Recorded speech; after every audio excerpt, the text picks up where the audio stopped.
Good morning. I am the Moon Mama. Happy Thursday. Today is the day governed by Jupiter, and Jupiter is currently in Capricorn. And Capricorn is coming undone, and Jupiter is like the final, it's like blowing up the last pieces of it. It's like anything that's left in here, let's make sure we get it all out. And then that's Jupiter coming in and just saying, clean it out, clean it out, clean it out. So what that does is Jupiter is Capricorn. Capricorn is our structures. In our 3D reality, it's our government, our systems, it's our education system, it's our legal system, it's our medical system, it's our police, all of the systems that make our society and our culture. That's Capricorn. Jupiter is the visionary, visionary energy. It's our faith. It's our luck, our blessing. So in many ways, this is fantastic. This energy of destruction is now followed up by what else is coming, what else is next. And what else is next, because it's Jupiter, is divine guidance from God. So it's as we are, letting go of old things, as we are breaking down the old systems and structures, we also are receiving new guidance from Spirit. And let me say, I don't know how you guys are feeling, but yesterday I feel like the devil came for me. Like the moon moved into Pisces, and every emotion that I ever had from the time that I was 6 years old up until about 48 all showed up at my doorstep, and I was like, okay, these motherfuckers are trying to come for me and take my life. Oh my goodness. So we are undoing old structures. We are undoing old patterns. And because we've had Venus in retrograde and we have Mercury in retrograde, all these ways of being, that are all these old ways of being that we've been conditioned into, like ways of romantic notions and saviors. And, I gave up Jesus a long time ago. I really did. I remember when I was a child, and I really, really believed in Jesus because my life was so challenging. So I needed something. I needed a sky god because I knew in and of myself I could do nothing to save me from what I was experiencing. And that couldn't be further from the truth, because once I started to realize, which it took me a long time to do, is how this reality works. I realized that the only person that could save me was myself. And I was in so much pain and agony. And I tried all the things that were told. Okay, well, you need a husband, you need an education, you need to make more money, and on some level those things would come, but it never really worked. And then I would go, well, that's not it. That's not it. So I started looking to see what is actually going on, and started studying cause and effect, started studying laws of quantum physics, started studying ancient cultures and spirituality, and realized that we create our reality through consciousness. And, when you hear people talking about meditation and, all of this stuff, it's because the only way we really can have the happiness that we desire and yearn for is by understanding how this reality works, and cause and effect is a big part of that. And so for me, I was aware that I was waiting on someone to save me, because that's what I was given as a child, Christianity and the sky god named Jesus, that was going to save me from myself. And like I said, once I realized that wasn't true and didn't really work, I started to understand that I needed to fix that myself. And so old patterns is what I was talking about. So I have love patterns that are sourced in practices of rejection and abandonment. And yesterday that came for me. And I've been working with doing forgiveness work with my father. And that's where my greatest belief pattern around abandonment and rejection comes from, my father.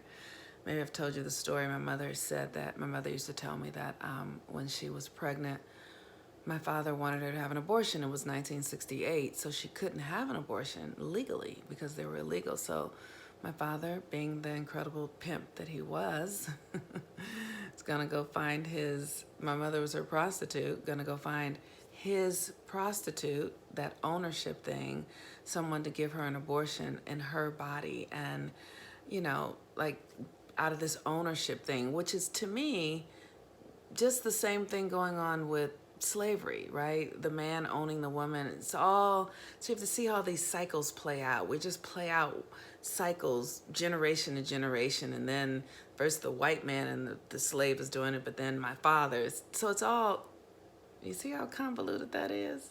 Yeah, that. So my mother was waiting for my father to find someone to give her an abortion, like a back alley hanger abortion. And he had a warrant for his arrest for something that he was 23 or 25, was lost, who knows what he had done, but got arrested and got locked up in jail and never came home. And my mother never got an abortion. And here I am today. But that occurred in my psyche because we're here. Even though we're not here, we're here. So even though I wasn't born yet, my presence, my consciousness was present because my parents were holding the energy for me. And so I took that on. It's my Chiron's return, and Chiron is in Aries now for many of us. So many of our wounds are showing up in a deep way because of Chiron and Aries. And if you want to do a natal chart reading, book one and we can talk about this. But I took that on as a rejection, and so I have all my life sort of been at war with the masculine because I was at war with my father because his wanting to have an abortion, wanting me not to come. And so how that showed up is me being at war with the masculine. And yesterday I was doing forgiveness work around that, and it's so hard to hold that energy. It's so it stings in my consciousness, the rejection piece. And so holding it and then doing meditations with my father, who died when I was 13, which is so fascinating. So I've been working with this energy for a long time. So he's an ancestor now. And then yesterday doing the work with him and then seeing how those patterns have shown up in my love relationships, the rejection, the not able to really meet the masculine in a loving way, in a direct way, with open-heartedness, with truth, with vulnerability, with strength, with possibility, with honesty, and how that is still showing up in my life. And so then I'm projecting it out currently in a relationship with a friend that I'm with, because it's like it needs to live somewhere. So I have a friend in my life who's holding it with me as I am working to hold the energy and reintegrate it in new ways through seeing my value. Because that ownership piece that my father had of my mother, that white people have with black people, that the slave master had with the slave, functions inside of me, that we also do in romantic relationships. In our culture, we have this idea if we're romantic with someone, we own them. And I cannot do ownership. I cannot do it. It is against my fucking soul energy. It makes me crazy. And then there's something in me that feels like I have to do it because that's what the culture sort of says that women are. You have to allow a man to own you. Like he owns your energy, and we do it not even recognizing that we do it, or I do. So anyway, I've said a lot. Like I said yesterday, I said a lot.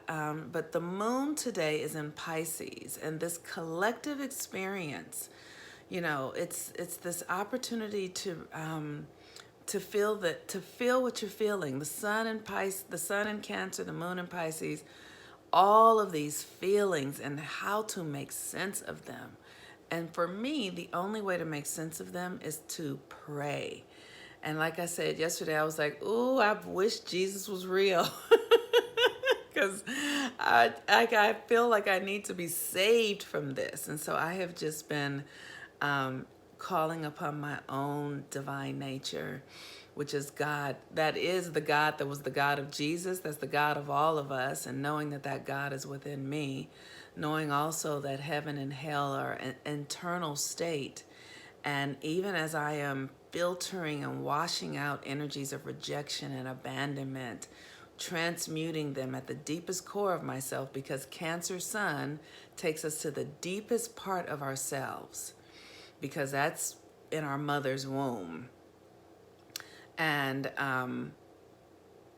even as I'm touching those energies, touching them, and they are, whoo, there was a time when something like this would be going on, I would be in a whole spin talking about taking my life or something. Like, this energy is that intense. But I've done a lot of work, so I'm not where I used to be, but I'm still in the human experience. And so I'm asking for divine guidance. I'm asking for the highest and best to be realized here. And I'm asking for grace, and I'm loving myself, and I'm being compassionate.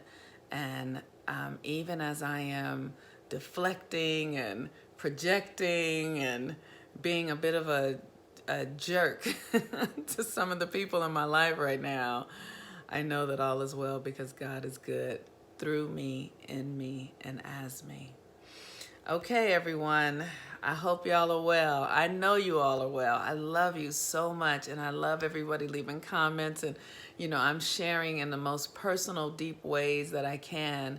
And this is not comfortable. I don't really love this kind of vulnerability. I do not. But I have always had teachers, with the exception of Carl and Kenya Stevens, who never shared their processes. And I would always be looking and wondering, going, how do they know? Because they didn't share their own process. They would only share this sort of like, I've arrived kind of deal, and nobody has fucking arrived. That's what I want to tell you. We're all in the work together, and we're all doing it. We're in various spaces. Sometimes I have months of being like in the clear and free. And then something will snatch my ass under, and I'm back where I started from, or it seems that way. So with that, this is why I share at the level of vulnerability that I do, because when I was doing my early work, I didn't understand how people were experiencing it, and I needed to see the details. And so that's why I'm giving you guys the details. All right, peace and blessings, everyone. Have a beautiful day. Bye.